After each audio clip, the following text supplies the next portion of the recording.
இந்த ஸ்டெப்பில் வந்து நான் மைக்ரேஷன்ஸ் வேலை எப்படி செய்கிறேன்னு பார்க்க போகிறோம். ஸோ இதில் வந்து நான் சின்ன அந்த சேட்டில் மிஸ் பண்ணபடியாக அதை நான் திருப்பி ஜெனரேட் பண்ணி போட்டிருக்கேன். ஸ்டெப் 3 _1 போட்டிருக்கேன். இதில் பார்த்தா வந்து இல்லை இந்த டாக்குமெண்ட்டை பார்க்க போய்க்கல இப்போ creating the migration is the essential link between your C sharp entity models and actual database ஸ்கீமானு போட்டிருக்கு. So let generate migration create database. உங்களுக்கு இதில் என்ன ப்ரீரிக்வசிட் தேவை ensure you are in a root of your project in your terminal. This directory that contains your .cs project file. எனக்கு பார்த்தீங்கன்னா இதில் வந்து சில ஒரு ஒரு விஷயம் அதில் மிஸ் பண்ணியிருக்கு. நான் அதை உங்களுக்கு டிப்பாக சொல்கிறேன். இதில் நீங்கள் பார்த்தீங்கன்னா இப்போ நாங்கள் ப்ராஜெக்ட்டுக்கு போகிறோம். இப்போ இந்த கொமாண்ட்ஸ் அதாவது அந்த கொமாண்ட்ஸை ரன் பண்ண முதல் ஒருக்கா நாங்கள் இந்த இந்த இதில் இப்போ நீங்கள் ஒருக்கா அந்த .NET பில்டுன்னு ஒருக்கா கொடுத்து பாருங்க. இப்போ பில்டுன்னு கொடுத்தீங்கன்னா உங்களுக்கு சப்போஸ் ஏதாவது எரர்ஸ்கள் இருக்குமெண்டா அதே ஃபிகர் அவுட் பண்ணும். அப்போ நான் சேஃபாக வந்து நான் ஓகே பார்த்தீங்கன்னா வார்னிங்ஸ் தான் இருக்கோடைய எரர்ஸ் இல்லை, அதெல்லாம் பிரச்சனை இல்லை. என்ன இப்போ எரர்ஸ்கள் இருக்குமெண்டா அந்த மைக்ரேஷன்ஸை செய்ய விடாது. சரி அதான் நான் பில்டராக கொடுத்து பார்த்துறேன். ஓகே அதுக்கப்புறம் என்ன செய்யணும்னு பார்த்தீங்கன்னா இப்போ நீங்கள் இங்கே terminal run the following command. இப்போ இதான் என்ன இது உங்களோட டெர்மினலில் வந்து உங்களோட மைக்ரேஷன் ரன் பண்ண கமாண்ட் ரன் பண்ண சொல்லணும்னா மைக்ரேஷன் கிரியேட் பண்ணணும்னு சொல்லணும். இப்போ நீங்கள் பார்த்தீங்கன்னா இப்போ தற்சமயம் இப்போ உங்களுக்கு இதில் மைக்ரேஷன்ஸ்ன்ற ஃபோல்டரும் இதில் இருக்காது. வேறு இல்லை மைக்ரேஷன் ஃபோல்டரும் இருக்காது.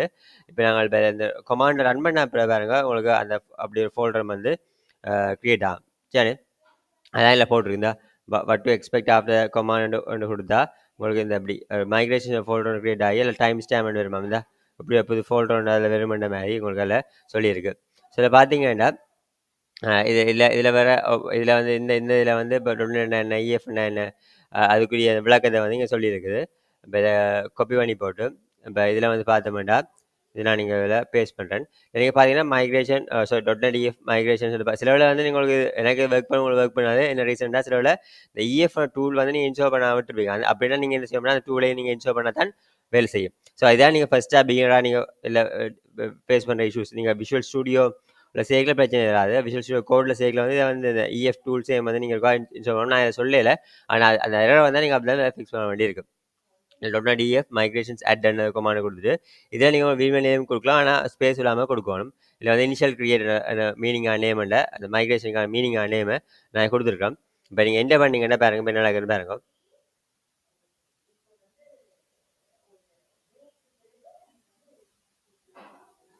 ஓகே இப்போ அது சக்ஸஸ்ஃபுல்லாக மைக்ரேஷனை செய்து பட் இதுதான் டேட்டா பேஸ்னு கிரியேட் ஆகல. நீங்கள் கவனிச்சு பார்த்தீங்கன்னா மைக்ரேஷன் ஃபோல்டர் ஒன்று கிரியேட் ஆகி அதில் பாருங்க இந்த இனிஷியல் கிரியேட் அதாவது டைம் ஸ்டாம்ப் காணாமல் பார்த்தீங்கன்னா 2025 9 அந்த வந்து அந்த டைம் ஸ்டாம்ப்ஸை வந்து உங்களுக்கு அந்த என்ன பெரிய டைம் செய்யுமோ அதை வந்து அந்த மில்லி செகண்ட் கன்வெர்ட் போட்டிருக்குது. ஸோ இதான் இதான் அந்த மேஜரான ஃபைல்.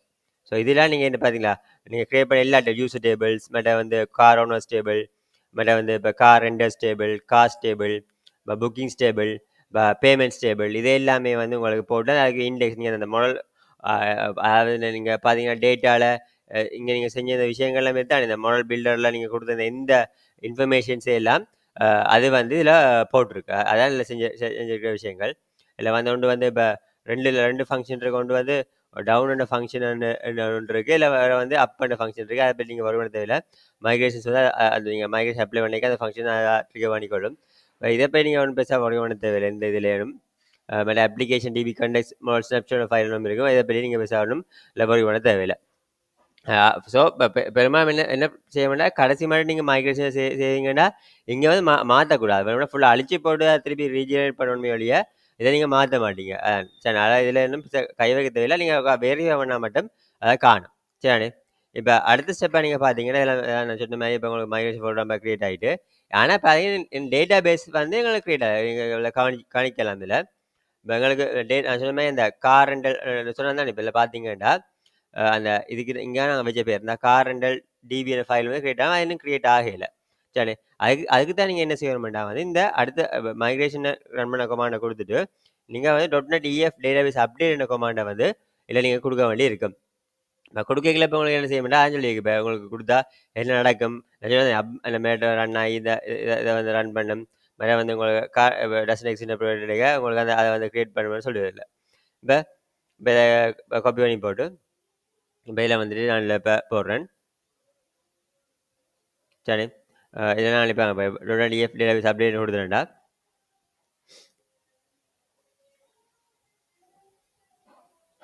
ஓகே பார்த்தீங்களா, இப்போ வந்து காரண்டல் டிவின்னு ஒரு ஃபைல் உண்டு இப்போ என்கிட்ட இதில் வந்திருக்கு.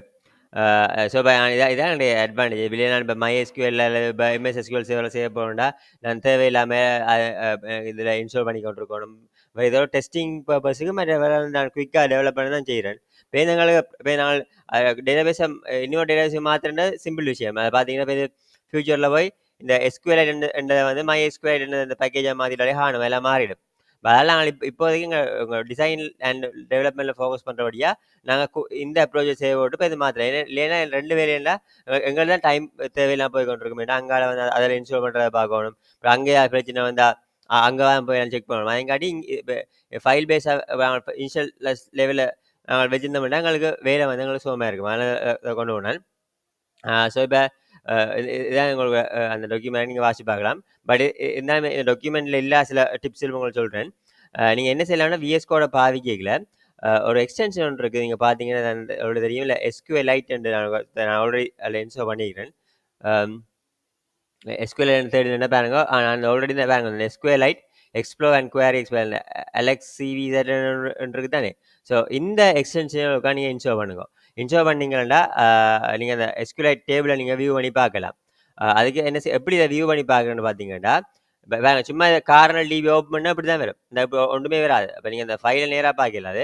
அது நீங்கள் என்ன செய்யணும்டா வந்து நான் இப்போ இதை க்ளோஸ் பண்ணணும் அதுக்கு ஃபுல்லாக சேஃபுக்கு Ctrl+Shift+P அமர்த்துறேன். Ctrl+Shift+P அமர்த்தினீங்கன்னா இப்படி ஒரு இது வந்து வரும். எனக்கு இப்போ SQL ஓப்பன் காட்டு உங்களுக்கு சில காட்டாது. ஆனால் நீங்கள் இப்போ SQL அடிச்சிங்கன்னா அப்படி வரும். அதில் வேற நல்லா ஓப்பன் டேட்டா பேஸ்னு கொடுத்தா அது ஆட்டோவாக டிடெக்ட் பண்ணுது. அந்த உங்களுக்கு அந்த எங்கே இந்த இந்த ப்ராஜெக்ட்டுக்குள்ள வந்து எங்கே அந்த டிபி ஃபைல் இருக்குன்னு வந்து டிடெக்ட் பண்ணி இல்லைன்னா நீங்கள் தான் மேனுவலாக சூஸ் பண்ண வேண்டிய இருக்குது. நான் ஒரு டிடெக்ட் பண்ணுறோடைய கிளிக் பண்ணுறேன். கிளிக் பண்ணிங்க பார்த்தீங்கன்னா இப்போ இதுக்கு எக்ஸ்ட்ராவாக இங்கே எக்ஸ்ப்ளோர்ன்ற ஒரு இது ஒன்று வந்திருக்கு. இதை ஓப்பன் பண்ணி பாருங்க.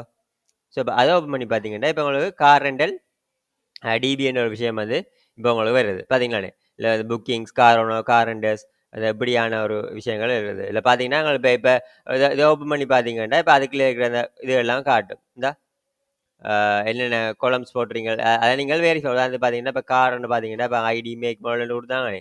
இப்போ இதை வந்து நீங்கள் என்ன செய்யலாம்னா உங்களோட என்டிடிஸில் வந்து நீங்கள் போட்ட கார் இந்த டேபிளோட வெரிஃபை ஐடி இருக்குது, மேக் இருக்குது, மாடல் இருக்குது, இயர் இருக்குது, ரெஜிஸ்ட்ரேஷன் நம்பர் இருக்குது, டெய்லி ரேட் இருக்குது, இசவே வாங்க. இப்போ அதோட நீங்கள் வாங்க என்ன வகையான டேட்டா டைப் பண்ணவே ஹார்ட்வேர் ஓனர் ஐடியும் நான் சொன்ன ஃபோன் கீனுடைய அந்த அந்த இதையும் வந்து இதில் போட்டிருக்கு. ஸோ இப்படித்தான் வந்து நீங்கள் வந்து ஒரு மைக்ரேஷன்ஸ் அப்ளை பண்ணி எஸ்குவைட்டை ஃபைலை க்ரியேட் பண்ணி ஃபைல் க்ரியேட் ஆகினது. இப்போ இதை நீங்கள் எப்படி அந்த எஸ்குவைட் ஓப்பன் பண்ணி பார்க்குறது இதான் ஸ்டெப்ஸ். ஸோ இப்போ இந்த ஸ்டெப்பில் வந்து உங்களுக்கு இதெல்லாம் விளம்பரப்படுத்தியிருக்கேன். நான் அடுத்த வீடியோவில் மற்ற செக்ஷன்ஸ் எல்லாம் பார்ப்போம். தேங்க்யூ.